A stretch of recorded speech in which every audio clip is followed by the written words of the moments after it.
Aston Villa fans, and welcome to the Villa Forever podcast. This is the AVFC weekly recap. If you are new to this channel, please subscribe. Well, it has been an absolutely incredible week for Aston Villa Football Club. And the week, it was just perfect. It couldn't have got any better. So we'll start off from it was perfect. Winning the first leg of the Conference League against Lille, 2-1 the quarter-final, and then backing up this result with a stunning 2-0 away victory at the EMERY Stadium against Premier League title challengers Arsenal. Let's think about this. Arsenal are a very good team. They didn't even rest any players. They played a full-strength team with the players like Raya, Saliba, Gabriel, the likes of Declan Rice, Odegaard, Saka, and even Jesus. Despite all that, we still beat them. I still feel absolutely incredible after that. And we really shocked the Premier League. It's going to make the title race very interesting as well. And now we're 3 points above Tottenham. So we've really put ourselves in a great position now to get the job done and get Champions League football. Because it is looking more unlikely that fifth place might not get you Champions League with coefficients. As last week, it was a bad week for European teams, but English teams in Europe. Well, before I talk about the Arsenal game, I want to quickly summarise the Conference League quarter-final against Lille. Well, it was always going to be a tough tie against a decent, informed French team. And they have got some decent players. And they are fourth in Ligue 1 at the moment. And we know they've got good European experience. But I think we managed the game reasonably well. It was all about getting the win, which was important in the first leg, just getting that job done. We're halfway there now, but the second leg's going to be difficult in France. But also glad seeing key players on the score sheet. The only thing which annoyed me about this game was we conceding near the end, which did give Lille something to hang on to, taking it into the second leg. So it will make it slightly more difficult than we wanted it to. But overall, I'm pleased with that result. And it's the first time we've been a quarter-final in Europe for 26 years. So it's history in the making as well. There's a great moment for the Villa fans as well. But the thing is, we're in a European quarter-final, so we need to embrace it. Also, we know with Unai, he loves these competitions. He just absolutely loves Europe. Well, let's get into my analysis from our 2-0 away victory at the EMERY Stadium. Well, we proved the doubters wrong. The pundits wrote us off straight away, even before kick-off. But that's the beauty of football. You just don't know what's going to happen. And this result is absolutely massive. It's really boosted now our chances finishing the Champions League places. And I reckon, I know I said this at the Wolves game, but I think after the Wolves game, I think this has to be the biggest result of the season. It is a crucial turning point.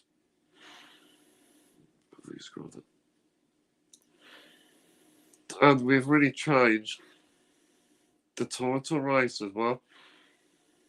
So let's talk about the first half. In the first half against Arsenal had majority of possession. And at the start, they did create some good opportunities. I was thinking what was going to happen. But they didn't really do enough to worry our back line. We looked fairly comfortable letting Arsenal play around in their own half, which we just allowed them to do that because they wasn't running us anyway. But I was really impressed. We kept our shape really well, even when we was under pressure. But also, you know, with Martin Odegaard, he's probably Arsenal's most dangerous player. And he had a lot of space. And he looked dangerous with some of the through balls.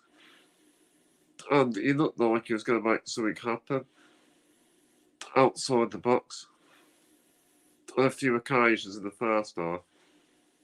But we dealt with it really well.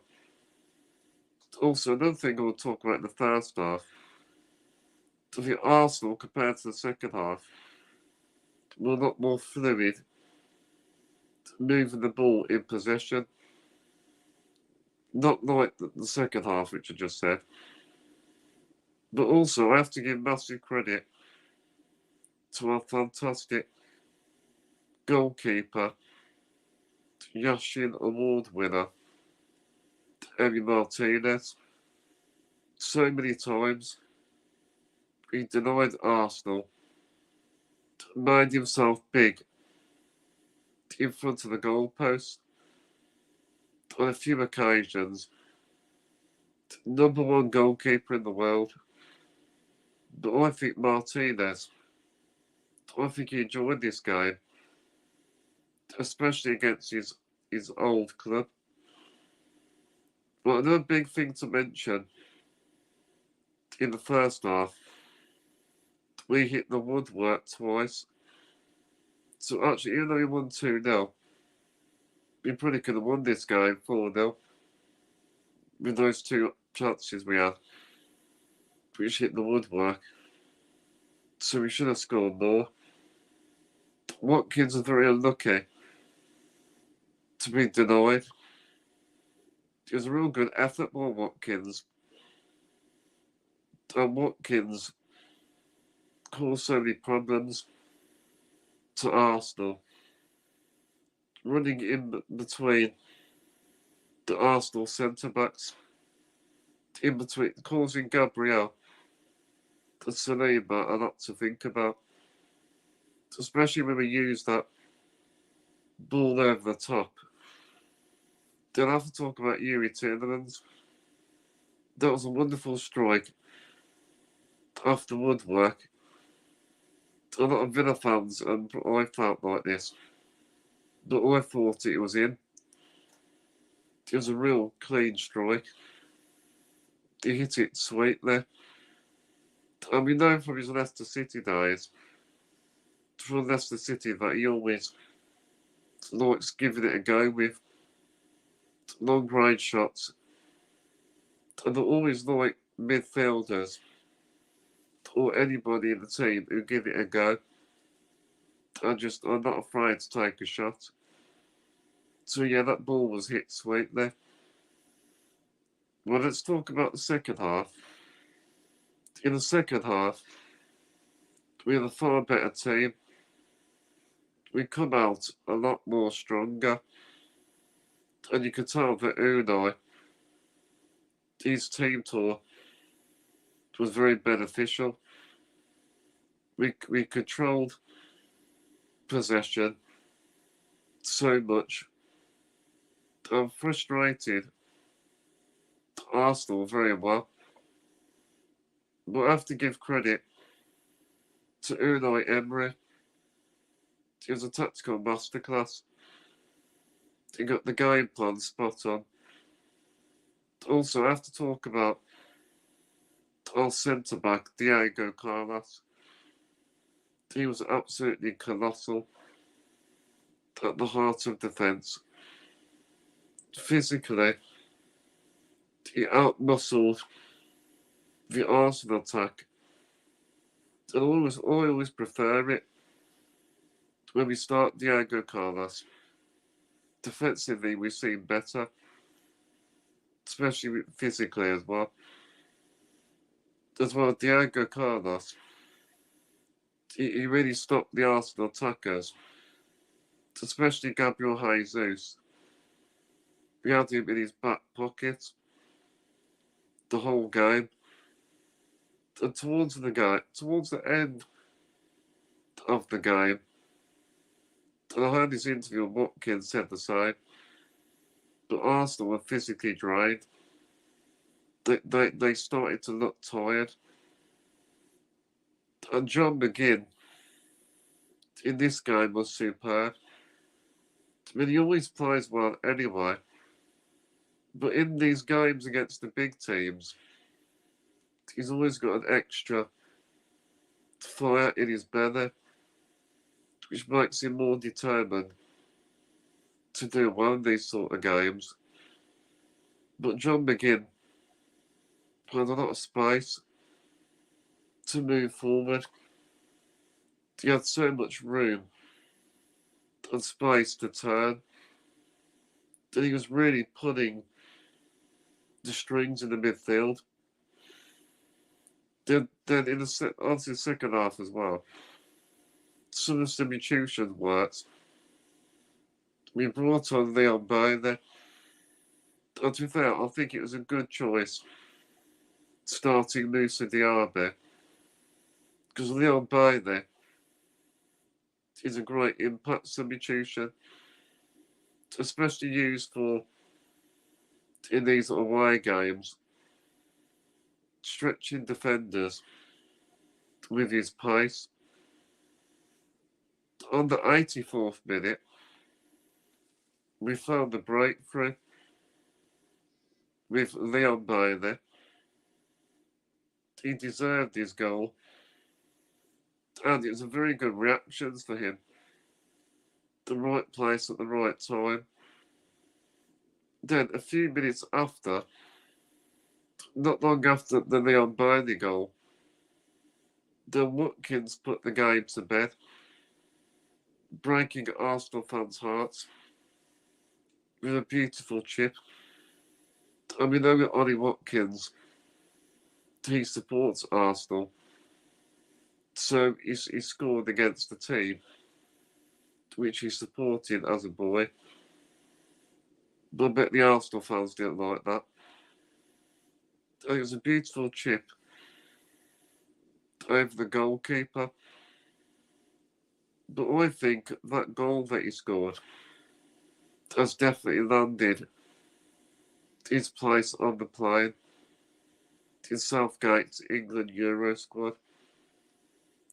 And I've said this previously before, but he always works so hard. And at the end of the game, it was so great to see the team celebrating. You could really see raw passion by Unai Emery. He was absolutely loving it. It was absolute scenes. You can see with Emery how much this result meant to him. I bet the Arsenal fans hate him though. But who cares? It's Arsenal's loss. And Emery is our gain. And I really enjoyed as well Martinez celebrating in front of the fans in the away end. I mean, it was so nice to see. putting his fist in the air. And we always know Martinez is a very passionate guy anyway. But he shows so much passion, especially winning at the World Cup as well, which is Argentina. But he shows so much passion. And it means a lot to him, a lot to all the other players this season as well. Also, I think Unai thrives definitely, giving himself challenges. And Unai always loves a challenge. And he keeps breaking records, which is just incredible turnaround. This result is a massive turning point for the season. I think we will finish the season strongly.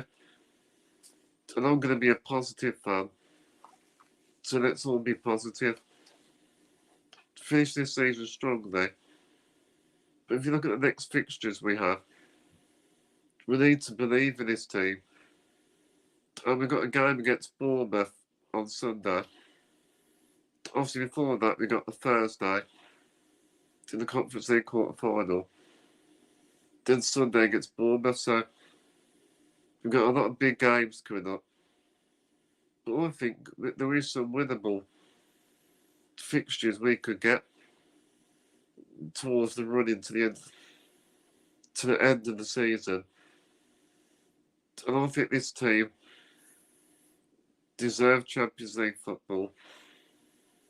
Yeah, let's remember what we've just done yesterday. We beat the title challengers. Nobody expected that in their backyard. It's a real special time to support this football club. I absolutely love this team and what Unai has achieved. We are back where we belong. The sleeping giant has woken. It's just absolutely fantastic. It was a fantastic weekend. I feel so happy. I'm ecstatic. Wow, that was a very good weekly recap. Hope you enjoyed this video. Let me know your thoughts in the comment section about what you thought about this video. On Thursday afternoon, I'm doing a live pre-match talk show before the Bournemouth game. So go and check that. But in the meantime, thank you everyone for watching. And up the Villa.